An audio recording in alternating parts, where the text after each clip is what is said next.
A 3.2 magnitude earthquake struck near Taupo District, Waikato, New Zealand today on February 25, 2026 at 5:13 local time, or on February 24, 2026 at 15:55 Coordinated Universal Time. As reported by the Volcano Discovery on its website, the earthquake was located at a very shallow depth of 5.0 kilometers below the surface. At coordinates latitude -39.0398 and longitude 176.3966.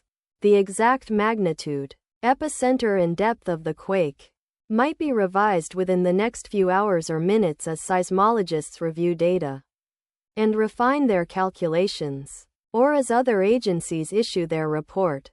Towns or cities near the epicenter include Taupo District, Waikato, located 48 kilometers from epicenter; Napier, Hawke's Bay, located 67 kilometers away. The recommended course of action is to be vigilant for possible aftershocks that may occur. Let us pray that this earthquake will not have a major impact on our brothers and sisters there, and that there will be no more earthquakes. Amen.